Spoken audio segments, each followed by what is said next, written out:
target a place and then we just focus on that. I know there's managers everywhere, but if we just home in on one place and we can just target that, I mean, we just got to see are there opportunities in that market, and then just go from there. I think maybe if we look into a market, we could do like within the workplace, within offices. That might be quite a. That'd be very different situations around the workplace. Yeah, like there's every more. day sort of. There's more situations, and you could make it more live. Like we could create our own little office scenario or something. Like I think there's more to do than if you're, I don't know, going to like, I don't know, it's easier to do in an office environment maybe. Yeah. I think, to be honest, I think once we outline market, so target market, and then we work out which ones we're going to do, the rest is going to come quite naturally. I reckon we're fine like with ideas wise, we just need to get the main ones sorted so then we can carry on. Okay, so I've got written down so far our target market is multicultural managers. That's not really. Surely it would be businesses. With skilled workforces.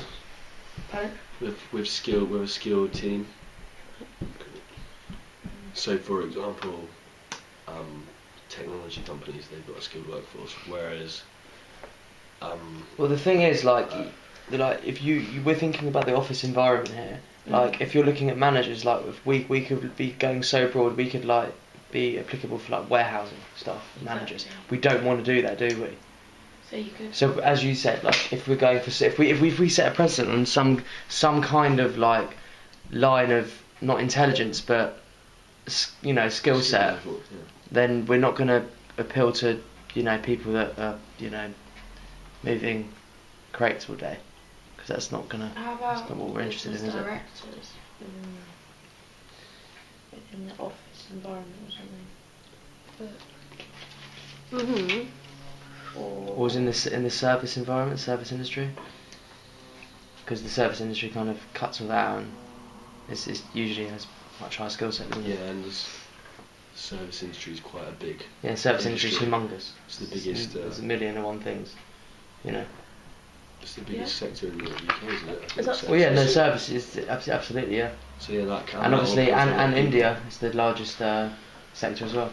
And if you're going for multicultural, then that's quite interesting, isn't it? And I suppose also in that sector, you've got close interaction with customers, so exactly the employees need to be positive. There's also a lot more business to business as well, which for training's quite applicable. Yeah, no, that's a good one. Good idea. So service. Happy with that? Yeah. I think so what? Tangible products, so what are we really, doing? isn't it? So our target market, managers within service. Because then service managers. Because what they're going to do is say, why have you picked that? And then we can explain. And then we can say, it's the biggest sector in the UK and is that in global, India, isn't it? Really? Or is it's more in like more global. economic. No, probably not.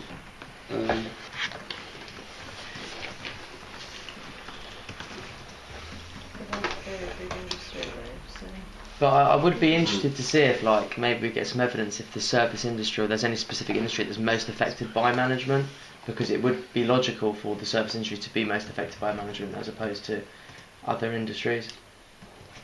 But maybe we'll have to look into that. We can ask it. I think we can ask it tomorrow if we need to, if services is okay, because that covers a lot, doesn't it?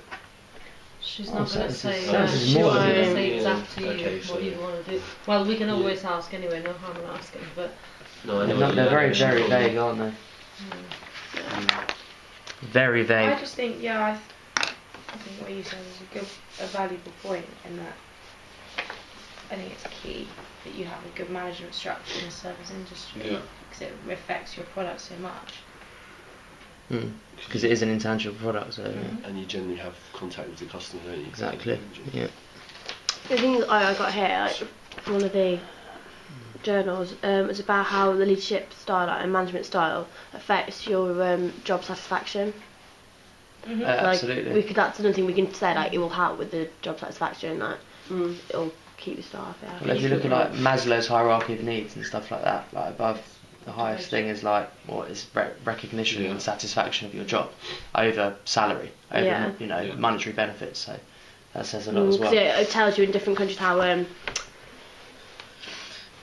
what's it called? You know the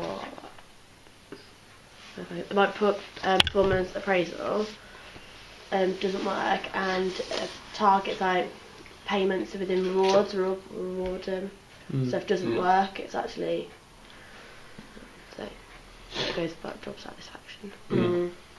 Yeah. Do you think is job satisfaction kind of linked with motivation as well? Yes, this is all motivational theory, isn't it? Yeah. Yeah, we can. That would be quite good. And that really, that motivation is like the main thing with management, isn't it? Yeah. Because what is a manager trying to do? He's trying to make an efficient process, and obviously that's all through motivation. Yeah, and a lot of this stuff, I'm sure everyone here did Introduction to Business Management, didn't they? So the coursework in first year was all on motivational theory. Okay. So I remember a lot of that. So that's really good because that can play quite a big part in this as well. We want to be careful we don't go into go on a sidetrack because that's not our topic. That's a separate topic, motivation. Yeah. So we've got to be careful. We need to still stay. But we can cover it. We can like. Oh yeah, We have to because it's a key point for managing people. So if a manager doesn't know how to motivate staff, then. So target market. Get the job What are we done. doing then? The service sector. I don't quite understand these ones. Service sector. Are we talking about what? Well, it could be. Schools, Well, no, it's basically travelling? any product that you can't physically touch or Travelling? So like a travel agent, for example, because Yeah. that's like semi-tangible, I guess, because you know you can get on a plane, you have a plane ticket. Actually, no, travelling by plane would be completely Travel as service. a wouldn't it? service. Yeah, It is agreed. good. It's something that you're providing. Fine. Yeah, sure. But so I don't know, legal lawyers, insurance, Schools, as you said. education, There's so much. restaurants. I think we're talking about service and just the best way to go. And that's everywhere as well. Police, Yeah. best way to go, I think. Because you can cover so much. Yeah, it's not limiting your market. I'm just thinking though, like, would someone who works in like travel, for example, at an airport, would they need the same qualities as someone that works in a bank? So they're both services, but they're kind of completely different. Well, that's the beauty. Different That's situations, different environment. Yeah. That's true. That's why we've got to draw the line with like what kind of skill set our product specifically appeals for. Because I think what I'm sure we would all agree, like if we try and appeal for a too large a target audience, then we're just it's not gonna work. I think we should maybe narrow it down more because you did just make a valuable point. What about, That's what I So not too much, but like we as long as we know what what our product's good for and what our product's not good for. So, for example, what you said earlier, we could do like legal and finance. That still covers a load of companies. Yeah, of course. There's how many people employed in the UK through legal and finance? I mean, we can find that out, This is what you're trying to say. and that we can justify that in our work as well. No, exactly. So, yeah, I think we probably need to decide on Home down a little bit more. Yeah. But who's gonna? I mean, you're probably gonna have to make the final shout with this Yeah, okay. because I'm just trying to think as well in terms of doing the video, what would be best as well. Yeah. What's a service that is used a lot and is influenced? What kind of services have an office environment? Let's say you have a team of 5 people in a room, a computer, an office. Well, you say any kind of firm's going to have that basis, like at the top. even like a sales Any kind of environment. like law firm, any, let's say like even like co-op or spa, whatever, they're going to have their like the office side of it as well, not just people that work at the front in the shops. Okay. They've got that people who like market, like finance, all that. They're going to have that team. Sales teams? Should I just make a decision then so we can move on? Well, yeah. Yeah. Otherwise we're going to be... Yeah, basically.